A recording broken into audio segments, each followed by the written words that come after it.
السلام عليكم ورحمة الله وبركاته والحمد لله والصلاة والسلام على رسول الله وعلى آله وصحبه وبارك وسلم. In our today's episode, we will explore more about the Ijab and Qabul, the offer and acceptance. In the previous episode, we discussed about the pillars of buying and selling in Islam. And we mentioned that all of the fuqaha's opinion and the commonality between the fuqaha is Ijab and Qabul. Every fuqaha agrees to the term Ijab and Qabul as a pillar of the buying and selling. Exploring more about it, Ijab and Qabul, and how did the ulama understood the meaning of Ijab and Qabul. Some of the fuqaha they mention that Ijab is specifically related to the seller. If he offers to sell, and so the ijab and the offer must come from the seller, while and the qabul acceptance must come from the purchaser. While Imam Abu Hanifa he says no, it can come from either way. The ijab can be initiated from the seller or from the purchaser, and vice versa. So it's vice versa thing. This is a small difference of opinion among the scholars in terms of understanding the ijab. Who has the right over it? Who has the right over offer first? Is it the buyer, or like the person who is selling, or the mushtari, the person who is buying? So, but the rajih opinion, but the most agreed opinion is that anyone from the buyer or from the seller can initiate this two terms, offer or acceptance, and that's what is common and being used now. Elaborating more on ijab and qabul, how actually ijab and qabul is formulated or it is understood.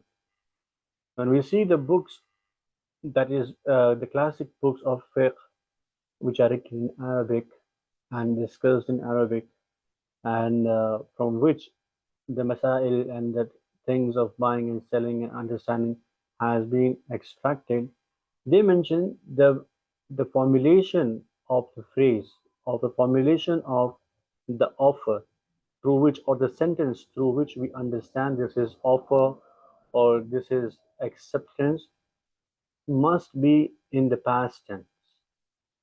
Now, since we know the books of the Islamic books talking about the buying and selling were written in Arabic, so to determine the surety of buying and selling, they mention in their books that the sentence must be constructed in the past tense and not in the present or future tense, because the present and future tense has one sira, or one way, or one form of verb.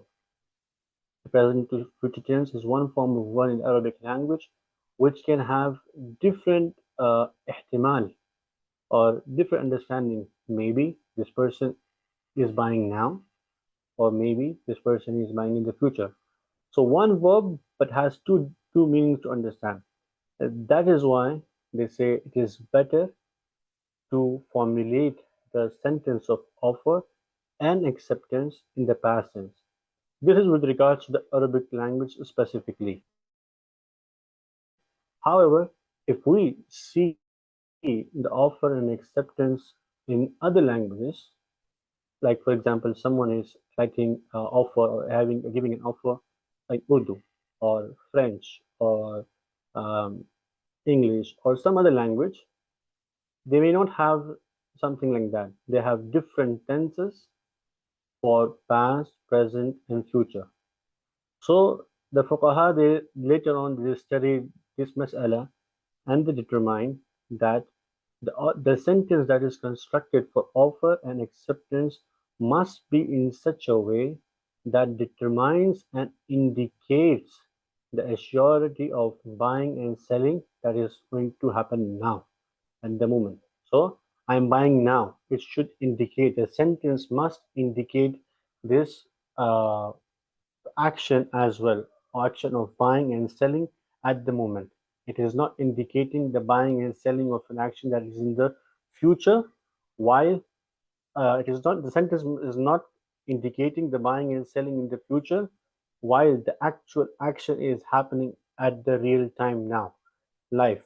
So this is must to be taken care of. If this is such a situation, then whatever the phrase that determines the current moment will be accepted as in the form of buying and or in the form of offer and acceptance. This is the key to understand so that both the party does not misunderstand each other when it comes to this thing, buying and selling. Why do we have ijab and qabul? Why there is a need of offer and there is a need of acceptance? The Sharia is so beautiful in order to assure that there is no one compelling or no one forcing both the parties to do the transaction. They are issuing offer and acceptance, right?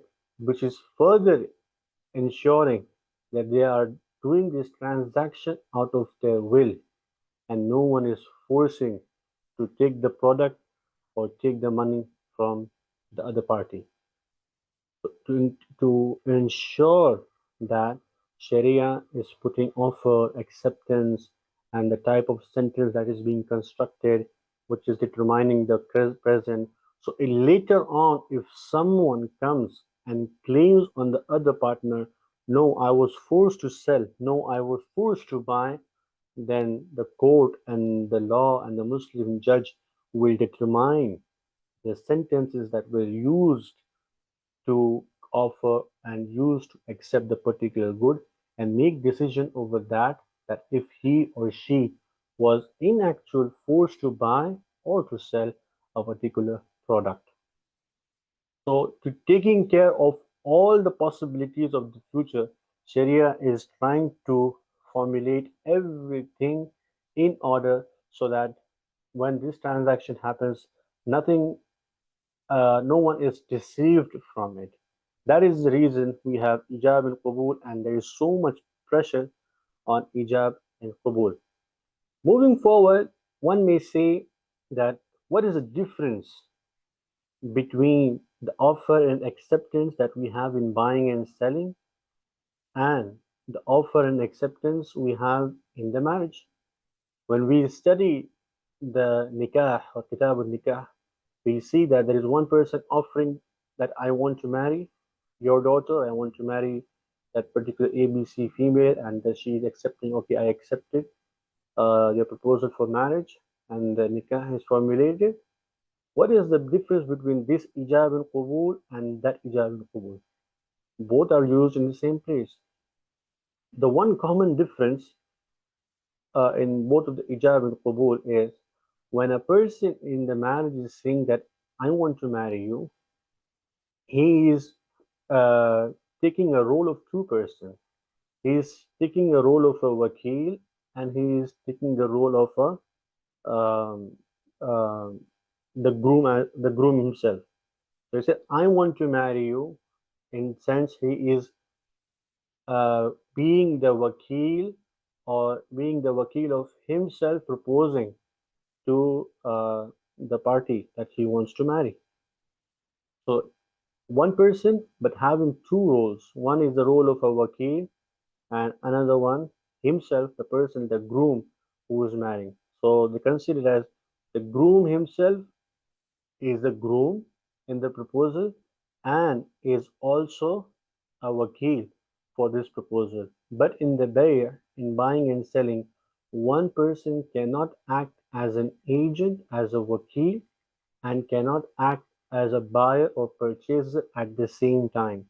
But in the nikah, one person, when the groom, when he offers for proposal, he can be considered two position, or he can be given two position. One position is that he can consider the statement that he gives, I want to marry you, as agent and as a groom at the same time. So he can have two roles playing at the same time. This cannot be copied in buying and selling. He has to be only the buyer. If he wants to have the agent, he needs to appoint someone. And this flexibility is also there in the nikah, but in a wider perspective. The person himself can be his own agent of proposing the nikah, or he can appoint someone to propose on his behalf. So there are two ways that can be seen. Sharia has kept that broad, wide perspective. That means a person can himself propose, acting as agent for himself, or he can appoint someone to propose or to give this offer of nikah. So this is a common uh, difference between the ijab and qabul in the nikah and ijab and qabul in the marriage. Moving forward, when we see this ijab and qabul, Imam Abu Hanifa has a wider perspective understanding the ijab and qabul, that first of all, any of the parties can initiate the offer and acceptance. The purchaser can offer to buy first and say ijab first, and the seller or can do the qabul first. But diving more and exploring more about this, according to Ibn Qudama, he mentions that the qabul, the acceptance, can be initiated first, then the offer. This is his qawl. So Imam Abu Hanifa says no, this cannot be done. The offer must precede the acceptance. Otherwise, if we precede acceptance, we do not know what is preceding before it, because acceptance only comes after something that's preceding to which, some preceding order to it. It cannot be initiated before any order. Ibn Qudama has a wider opinion. He says no, the offer, the acceptance can precede the offer. In the field, in the transactions, we normally see most usage of Imam Abu Hanifa's opinion when it comes to offer and acceptance, where offer is preceding to the acceptance. There are few cases where acceptance is preceding first and the offer comes on later. Well, that is only when the situation and when there is certainty that the both of the buyers are happily agreeing to purchase or to conclude this transaction. That is only case the ulama says that the acceptance can precede the offer only. Otherwise, the normal criteria or the normal criteria is that the offer, the ijab, must precede the qabul. And ijab, in any language we see, it must be in a formation or in a sentence or in a word that determines the agreement of the two parties doing the transaction agreeingly and at the same time. They must be the transaction must be at the same time, and they must be agreeing to each other on that time. It must not create any sort of confusion among the parties that misleads them, and then later on they begin to fight upon the transaction, and by saying, no, you told me this, no, you told me that, no, I understood this way, no, you understood this way. So formulation of offer and acceptance is very important factor in buying and selling. One may say that the offer was given, but there was no response. The person who received the offer was quiet. Shall we understand that the quietness or being quiet is shows or indicates that the person who received the offer is agreeing? No. Being quiet does not determine that the offer or the transaction is completed. The person who received the offer must give a response to the person who initiated the offer. So the acceptance cannot be in silence.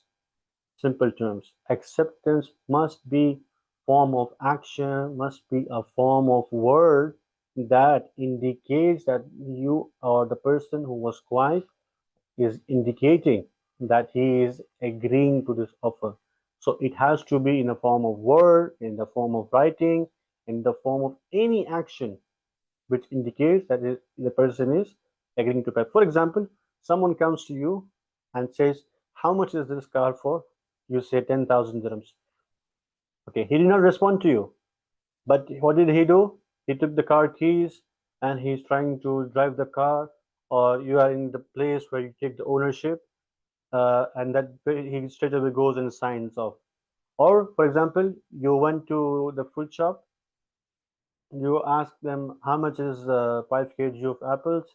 For example, he said 50 dirhams without saying anything, or okay, I want to buy, or without saying packet or anything, just took the fruit, that small pouch of the fruits of 5 kg, and put on in your trolley, and just went to the counter, or just gave him or just gave him the money over there without saying.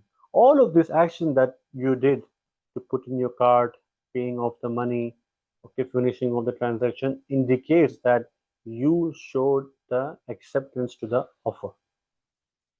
Okay, sometimes you say, okay, pack me, okay, I want to buy, okay, give me this one. These all words, when we use these words, are indicating that we are agreeing to the offer that was initiated from uh, the seller. So remember, it must not be, the silence is not the form of showing the acceptance. In nikah, there's a topic in nikah where the silence can be the indication of showing, can be the indication of acceptance of the marriage proposal, right? And there is a big detail why silence is considered over there, on what perspective and on what criteria. But in buying and selling, it is not the case. When buying and selling, silence, when there is an offer proposed, the silence is not the form of conveying the message that I accept the offer. It must be in the form of action, it must be in the form of a verbal, or it must be a written form that indicates that this is a um, acceptance from the person who wishes to buy or sell. Again, repeating the same fact, do we have to ensure, like in the Arabic, how we have to ensure the past tense to ensure the certainty of the bay? In whatever language we initiate our act, our contract, it must indicate that the offer and acceptance are for real time, indicating the person, both the parties are agreeing to buy or sell at the real time. It does not have to be past tense if it is any other language than Arabic. If it is Arabic, then using of past tense is the most appropriate way to determine the uh, offer and acceptance in the contract. This is the small khulasa. So far, in a summary, in a nutshell, buying and selling has a pillar, which is Ijab and Qabul. This is a very important pillar. So Sharia is determining all the possible ways to ensure that both the parties are happily agreeing in the contract and buying and selling.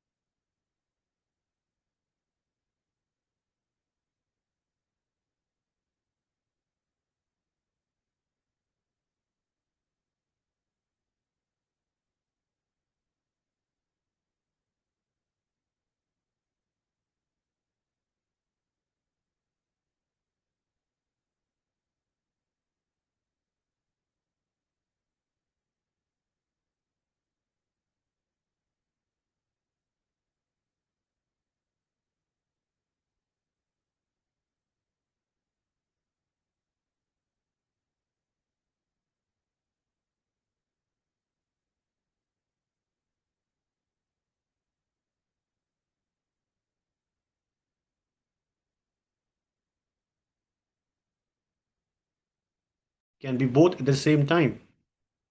While in buying and selling, one person cannot act in two roles. He has to appoint someone as agent to sell or buy for him.